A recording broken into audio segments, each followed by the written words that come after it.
Thank you for joining with me. I believe we are on day 58. Yes, 58, section 7, Beyond Perception in A Course in Miracles, complete and annotated edition. Chapter 3, Sane Perception. This is what we are reading with the Course Companions group by Emily Bennington. It's a Facebook group where you can go to coursecompanions.com.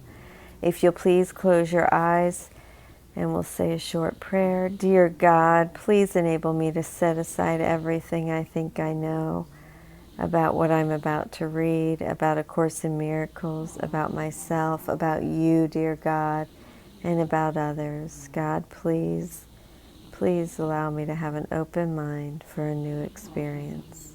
Amen. Section 7, Beyond Perception. This is page 129. We said before that the abilities which you possess are only shadows of your true strengths. Footnote 83, text chapter 3, section 6. Most of the abilities you now possess are only shadows of your real strengths. The Spirit's true functions are knowing, loving, and creating. The intrusion of the ability to perceive, which is inherently judgmental, was introduced only after the separation. No one has been sure of anything since then. You will also remember that I made it very clear that the resurrection was the return to knowledge which was accomplished by the union of my will with the Father's. Footnote 84. Chapter 3, Section 7. I demonstrated both the powerlessness of the body and the power of the mind. By uniting my will with that of my Creator, I brought His light back into my mind, which naturally remembered the Spirit and its own real purpose. Since the separation, the words create and make are inevitably confused. When you make something, you make it first out of a sense of lack or need, and second out of something that already exists. Anything that is made for a specific purpose. It has no true generalizability. When you make something to fill a perceived lack, which is obviously why you would make anything, you are tacitly implying that you believe in the separation. Knowing does not lead to doing, as we have frequently observed already. Footnote 85. Action, text 3, chapter 3, section 5.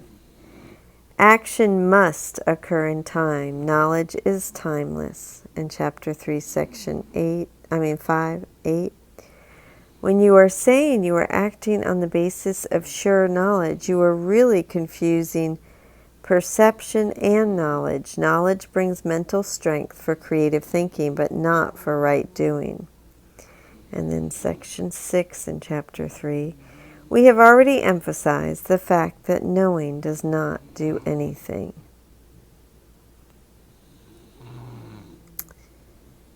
Earlier, the miracle was associated with perception and not with knowing. Footnote 86, chapter 3, section 5.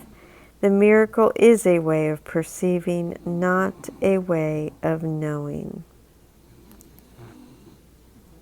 However, we also noted that prayer is the medium of miracles and also the natural communication of the Creator and the created. Footnote 87. Prayer is the medium of miracles. Prayer is the natural communication between the created and the Creator. Through prayer, love is received, and through miracles, love is expressed.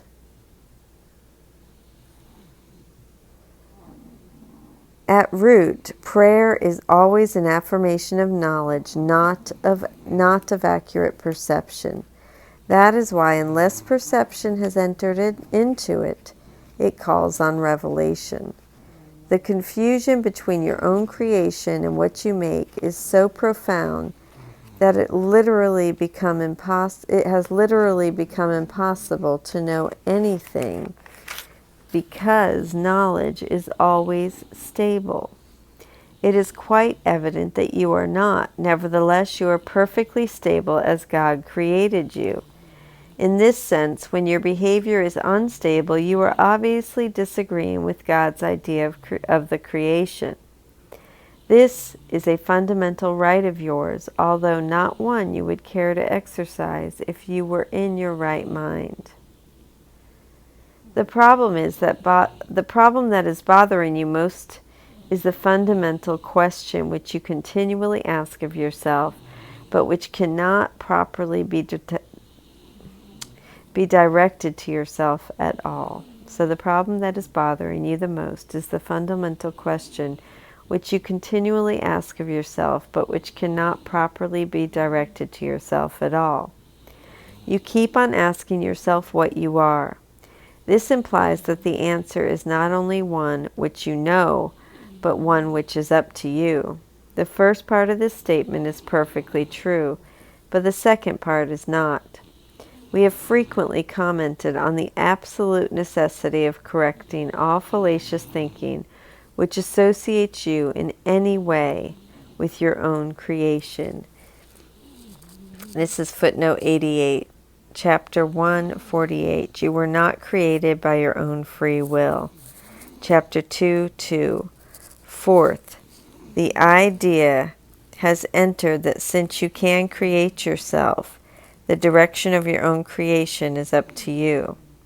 Chapter 2, section 11. One of the chief ways in which you correct your own magic miracle confusion is to remember that you did not create yourself. Text chapter 2, section 13. Your own final judgment cannot be directed toward yourself because you are not your own creation. You cannot perceive yourself correctly. You have no image at all. The word image is always perception related and is not a product of knowing. Images are symbolic and stand for something else. The current emphasis on changing your image is a good description of the power of perception, but it implies that there is nothing to know. Prayer is the medium of miracles, not because God created perceptions, but because God created you. At the beginning of this course, we said that you are a miracle. 89, footnote 89. Chapter 123, you are a miracle. Therefore, the miracle worker is a miracle not of his own creation. Unless perception rests on some knowing basis, it is so unstable that it doesn't mean anything. Knowing is not open to interpretation because its meaning is its own. It is possible to interpret meaning, but this is always open to error because it involves the perception of meaning. All of these wholly needless complexities are the result of your attempt to regard yourself as both separated and unseparated at the same time. Footnote 90. In other words, thinking that through interpretation, which implies you are separated,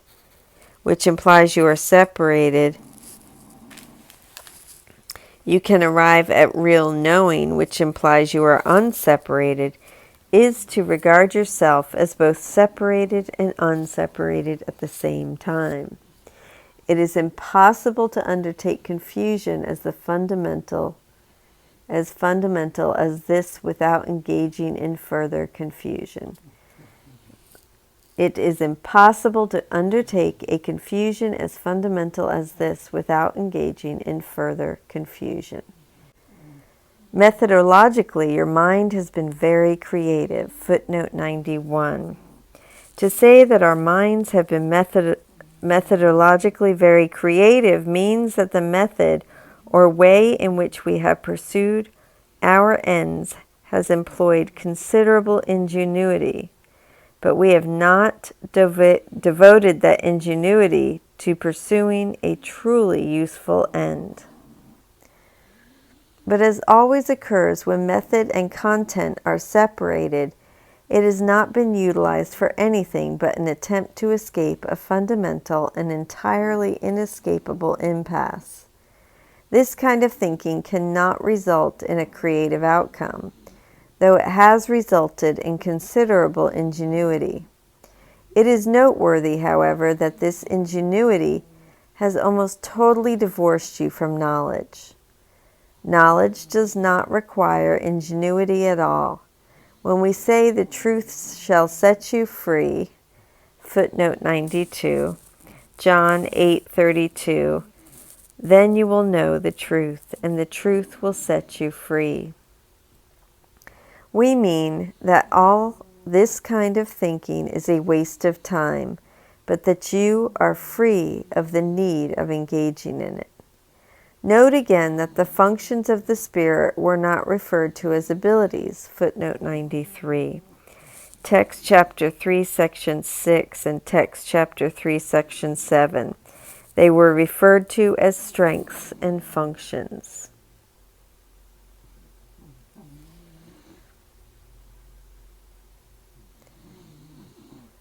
This point requires clarification because abilities are beliefs which are based on the scarcity fallacy, since an ability does not mean anything apart from comparisons to the ability as it appears in others. Nobody has none of an ability and nobody has all of it. That is, of course, why the bell curve never rests on the line. This relativity of abilities demonstrates that abilities are not functions of the Spirit. The Spirit's functions are not relative. They are absolute. They are of God and in God, and therefore God-like. Prayer is a way of asking for something. When we said that prayer is the medium of miracles, we also said that the only meaningful prayer is for forgiveness, because those who have been forgiven have everything. Footnote 94, chapter 1:11. Prayer is the medium of miracles, 1:26. The only thing you should pray for is forgiveness. Again, 1:26. When you have been forgiven, you have everything else. Once forgiveness has been accepted, prayer in the usual sense becomes utterly without meaning. Essentially, a prayer for forgiveness is nothing more than a request that we may be able to recognize something we already have. In electing the ability to perceive instead of the will to know, you placed yourself in a position where you could resemble your Father only by perceiving miraculously. But you lost the knowledge that you yourself are a miracle. Miraculous creation was your own source and also your own real function. God created man in his own image and likeness is correct in meaning, but the words are open to considerable misinterpretation. This is avoided, however, if image is understood to mean thought and likeness is taken as of a like quality. God did create the sun in his own thought and of a quality like to his own. There is nothing else. Perception is impossible without a belief in more and less. Unless perception at every level involves selectivity, it is incapable of organization. In all types of perception, there is a continual process of accepting and rejecting, of organizing and reorganizing, and of shifting and changing focus. Evaluation is an essential aspect of perception, because judgment must be made as the basis for selection. Lack of lack is a concept which is meaningless to a perceiver, because the ability to perceive at all rests on lack. What happens to perceptions if there are no judgments and there is nothing but perfect equality? Perception is automatically useless. Truth can only be known. All of it is equally true, and to know any part of it is to know it all, is to know all of it. Only perception involves partial awareness. Knowledge transcends all of the laws which govern perception. Partial knowledge is impossible. It is all one and has no separate parts. For example, the parts have not separated. This is the real knowledge. You who are really one with it need but know yourself, and your knowledge is complete. To know God's miracle is to know Him. Forgiveness is the healing of the perception of separation. Correct perception of each other is necessary only because minds have willed to see themselves as separate beings. Each son knows God completely. This is the miraculous power of the Son. The fact that each son has this power completely is a fact which is entirely alien to human thinking, in which if any one has everything, there is nothing left. God's miracles are as total as His thought because they are His thoughts. God shines in them all with perfect light. If they recognize this light anywhere, they know it universally. And I missed footnote 95, so I'm going to read this. God created man in His own image and likeness is correct in meaning, but the words are open to considerable misinterpretation. 95. Genesis 1:26. And God said, "Let us make man in our image, after our likeness." Jesus' issue with the words image and likeness as they suggest that God made man in a visible form that resembled His own. Yet Jesus has just said, "You have no image at all." And that's chapter 3, section 7. So let me go back to where we are. If they recognize this light anywhere, they know it universally. Revelation cannot be explained because it is knowledge. Revelation happens. It is the only really natural happening because it reflects the nature of God.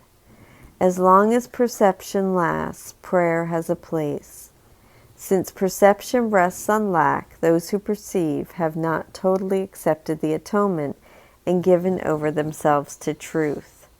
Perception is a separated state, and the perceiver does need healing.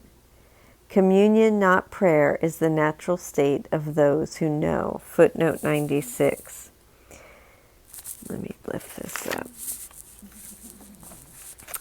When we finally know in heaven, what passes away is prayer in the usual sense, chapter 3, section 7. Prayer is asking.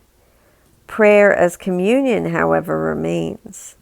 Earlier, this section clarifies that at root, prayer is always an affirmation of knowledge, not of accurate perception.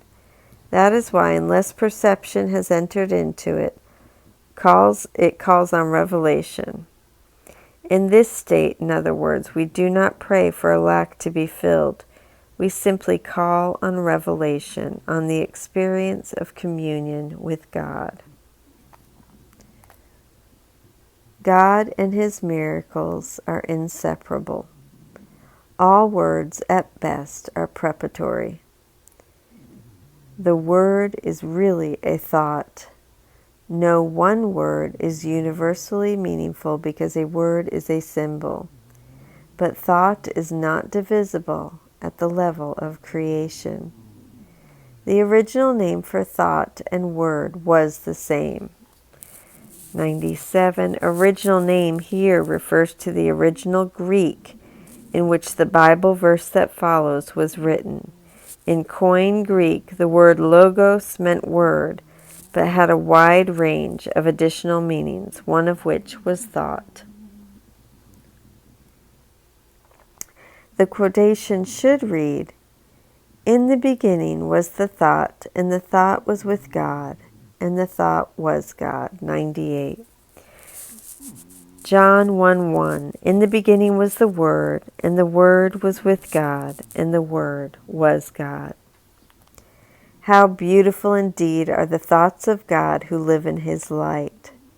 Your worth is beyond perception because it is beyond doubt.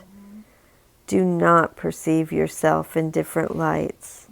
Know yourself in the one light, where the miracle, which is you, is perfectly clear.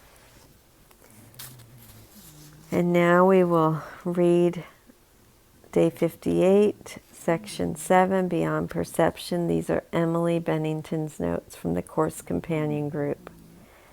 Overview. Beyond Perception. My perception, my making, and my abilities all exist on a level that I ultimately want to transcend, so that I can reach the absoluteness of my knowing, my creating, and my true strengths. I can know my reality through prayer. Reflection. Here we learn that when our behavior is unstable, we are disagreeing with God's idea of the creation. Thus, we have to go beyond our own limiting beliefs and perceptions and know ourselves as God created us. What perceptions are you carrying that block you from knowing yourself as God knows you? Forgiveness is the healing of the perception of separation. Do not perceive yourself in different lights. Know yourself in the one light, where the miracle, which is you, is perfectly clear. Thank you for joining with us. Thank you for tolerating my snoozing dogs. Day 58, Section 7, Beyond Perception. I love you. I appreciate you.